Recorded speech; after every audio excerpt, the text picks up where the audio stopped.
तो राजा जो थे अपनी सत्ता के लिए राज करते, धर्म के लिए राज नहीं करते थे। औरंगजेब का जो सिपह सालार था उसका नाम बता दे सुधांशु त्रिवेदी जी, मैं मान जाऊंगा कि इतिहास की नॉलेज इनको बहुत बेहतरीन है। उसके दो कमांडर को 6 अप्रैल 1669 मोहम्मद साकी और मुसद्दत खान, इन दोनों को कहा गया डिमोलिश होना है। जो लिखा हुआ मसीरे आलमगीरी, ट्रांसलेशन बाय जदुनाथ सरकार, पेज नंबर 81। अब सुनो आगे। हम मंदिर नहीं हुआ होगा तो अवशेष कैसे मिल जाएंगे, और अगर मंदिर होगा तो छुप कैसे जाएगा? देश में जब बाबरी मस्जिद और राम मंदिर को लेकर के विवाद हो रहा था तो उस वक्त अटल बिहारी वाजपेयी जी और लाल कृष्ण आडवाणी जी सब लोग यात्रा लेके चल रहे थे, कहते थे एक राम मंदिर का मसला दे दीजिए, उसके बाद कुछ नहीं। और फिर 1991 का प्लेसेस ऑफ वर्शिप एक्ट इसीलिए लेकर के आया गया कि अब इस देश के अंदर हिंदू मुसलमान मस्जिद मंदिर के नाम पर कोई विवाद नहीं होगा। उसको मानने के लिए तैयार नहीं हो रहे हैं। 1990 वर्शिप का जो प्लेसेस ऑफ वर्शिप एक्ट है उसको नहीं मानेंगे। तो कोर्ट ने नहीं माना वो तो? अरे नहीं, कोर्ट, अरे आप कैसे कह सकते हो? लोग लगा देते,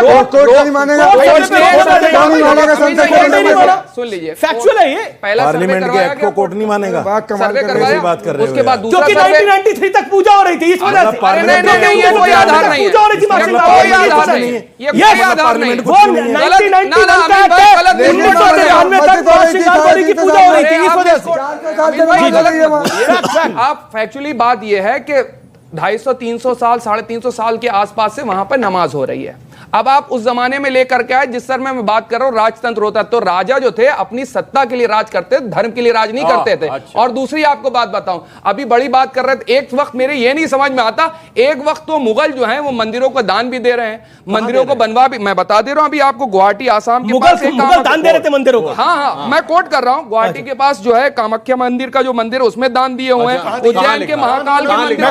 और सुन लीजिए, कामाख्या में तो असम में तो राज्य नहीं था मुगलों का भाई। यार बताइए, यार बताइए, ठीक है, असम में तो कभी सुधांशु मुगलों का राज्य नहीं रहा भाई।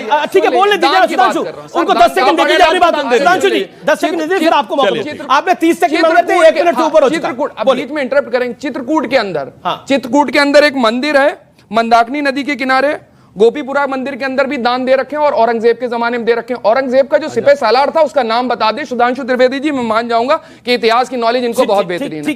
मेन जो उसका चीफ सिपह सालार था, जनरल नॉलेज का टेस्ट ले रहे हैं, फौज ये बड़े लोगों को पढ़ा दे, इसलिए बोल रहा हूं। कहां तक में पढ़ रहे हो आप? इतना नहीं है, इतना हल्के में लेकर के बात। ठीक है सुधांशु जी, कमांडर का नाम आपने बोला 4 कमांडर, अरे आप औरंगजेब के 4 कमांडर, चीफ कमांडर का नाम बता दे तो बता दे क्या है। अब देखिए, अब आपने सुधांशु जी के मुंह में हाथ डाला, जवाब मिलेगा। नहीं, सुधांशु जी के मुंह में कहां हाथ डाला, बोला था। अब मैंने बता दिया, ये कहे कि पेज नंबर बताइए, पेज नंबर और कमांडर दोनों बता रहा हूं। उसके 2 कमांडर को 6 अप्रैल 1669 मोहम्मद साकी और मुसद्दत खान, इन दोनों को कहा गया डिमोलिश होना है। जो लिखा हुआ मसीरे आलमगीरी, ट्रांसलेशन बाय जदुनाथ सरकार, पेज नंबर 81। अब सुनो आगे। मई 1669, आगे सुनो, मई 1669 उन्होंने कहा कि फौज भेज दी गई, पेज नंबर 84। अब आइए, 2 सितंबर 1669 उसने आके कहा हुक्म की तामील हो गई, मंदिर ढहा दिया गया, पेज नंबर 88। और सुनो, 1670 में कहा गया कि उन मूर्तियों को लाकर मस्जिद की सीढ़ियों पर लगा दिया जाए, पेज नंबर 95-96। आगे से ऐसे हवा में देखिए, गंभीर बात किया करिए, हवा में मत बोला करिए। मैंने कोड़ा मसीरे आलमगीरी, ट्रांसलेटेड बाय जदुनाथ सरकार, विद पेज नंबर। अब झूठ झूठ झूठ कुछ भी बोलने लगते हैं। चीफ कमांडर का नाम नहीं बताया, हद होती है। अच्छा, वो जो मैसेज आया उन्होंने पूरी किताब बता दी, उन्होंने पूरी किताब बता दी। आज घर जाके पढ़िएगा, आज घर जाके पढ़िएगा। अरे सुन लीजिए, औरंगजेब के रशीदी साहब की बारी है। अनफेयर कर रहे हैं, अनफेयर है ये, अनफेयर। नहीं मानेंगे नहीं ना। उसके चीफ कमांडर का नाम था, उसके चीफ कमांडर का नाम था जो पूरी फौज का निर्णय लेता था, चीफ कमांडर का नाम था जसवंत सिंह। वो तो मिर्जा गजब बात है, वो मानेंगे नहीं। अरे एक सेकंड, शिवाजी को भी बुला के लाए थे, बात कर रहे हैं। जिस हिसाब से मैच करता है वहां ये तरीका ठीक नहीं है, ये बिल्कुल तरीका ठीक नहीं है। रशीदी साहब की बारी है। सुधांशु भाई ने ये जो पेज नंबर बताए हैं ना, इत्मीनान से बोलिए, बिल्कुल सारे टोटल गलत हैं। let him complete। अनफेयर है ये, let him complete। prove it। आप प्रूव करिए, मैं मौका दे रहा हूं आपको। अब झूठ का कोई प्रूफ होता है? क्या प्रूफ? आप कह दीजिए मसीरे आलमगीरी में नहीं लिखा है।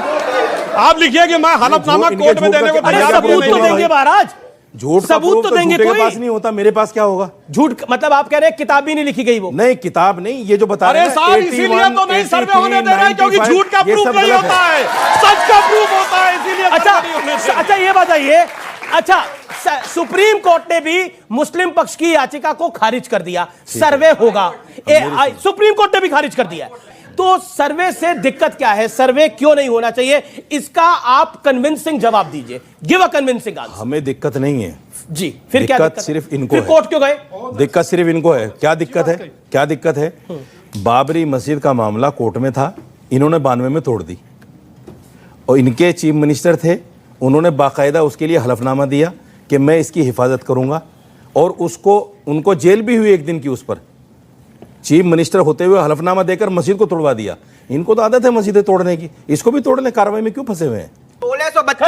1632 में पीटर मुंडी आके लिखता है कि यहाँ 1632 में पीटर मुंडी आके लिखता है कि यहाँ बाकायदा शिवलिंग की पूजा की जाती थी, उसके बाद इसको तोड़ा गया। मतलब यार ये तो ये होगा कि हम जिस देश में रहते हैं हम अपने मंदिरों को मान रहे हैं, ये कोई सबूत नहीं दे रहे हैं और हम यहाँ सबूत के सबूत देने जा रहे हैं। ठीक है ठीक है ठीक है।